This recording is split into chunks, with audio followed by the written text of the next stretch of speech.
Hi there, I'm John Sasaki from Channel 2 News. Every day I do stories about the ills of society. So when the folks here at the Child Abuse Prevention Council asked me to be a part of this video, I jumped at the chance. Here at CAPC they have a saying, it shouldn't hurt to be a child. Truer words have never been spoken. Every day these folks work diligently to make sure it doesn't hurt to be a child. We provide education several different ways. We have a community education program, focuses on mandated reporter trainings and training individuals on how to identify suspected child abuse and how to report it. But we also coordinate a lot of efforts in Contra Costa that support families and that look at the issue of child abuse from a child welfare perspective and how we can do a better job of supporting families with our community partners. I got a 2-year-old and a 4-year-old. I never had a father involved in my life. So I want to be the best for my kids. I'm always there. This class really opened up how to treat my kids. He helps me clean it up. He knows when things, he's very responsible now. So we're actually we're a happy family. We've been doing really well, and it's kind of sad that the class is over. It doesn't seem like 6 months at all. The time flies. I did have her after I believe the first class, and they've grown so much, and just time is going by so fast, and I just appreciate my kids more. For me, it's very rewarding from the lifestyle that I led before.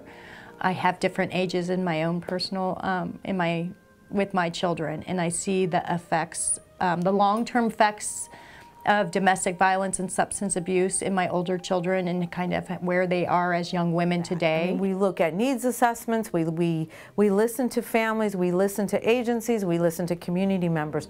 What are the needs of the community? And then we design our programs to meet those needs.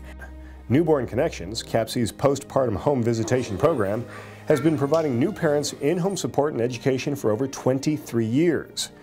Newborn Connections now focuses on Spanish-speaking families who need a little extra support during their infants' first weeks and months of life.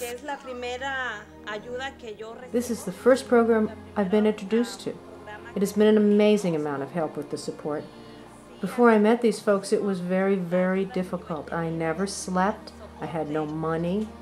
Since I've been with the program, I've gotten advice, I can sleep, I'm more rested, and I've received financial help.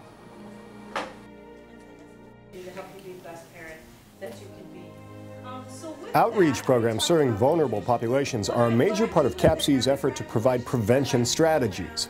The Nurturing Parenting program delivers education in both Spanish and English.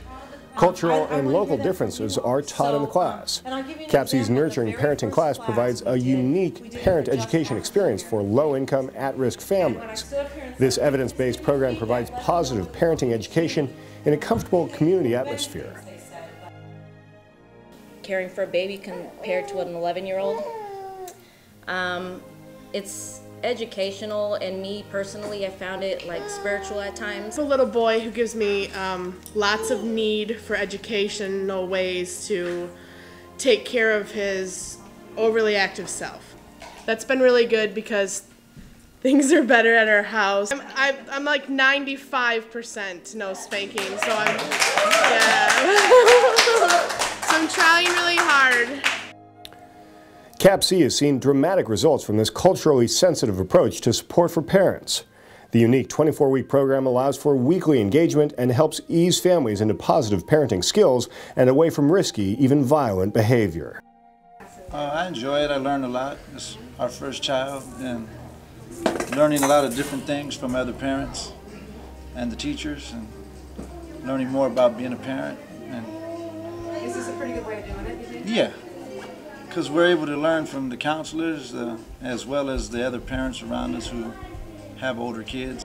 And it's really great that we get to bring our baby with us. We depend on the adults who teach our children and care for their health and safety to act conscientiously toward the children in their care. California led the way in the United States by establishing the first mandated reporter laws requiring responsible adults to report suspected child abuse and neglect. Every day, local hospitals and clinics give reusable tote bags filled with information on child safety, infant nutrition, important neighborhood resources, and child development information to parents who are heading home with their newborns. Known informally as that long blue book. Available in both English and Spanish, CAPSI provides more than 15,000 copies of Surviving Parenthood to parents, social workers, teachers, medical professionals, law enforcement officers, and daycare providers. So there you have it. Now you know that child abuse affects children across all racial, ethnic, religious, and socioeconomic backgrounds. It affects society on all levels. So we need your help. Please, right now, help the Child Abuse Prevention Council. It shouldn't hurt to be a kid.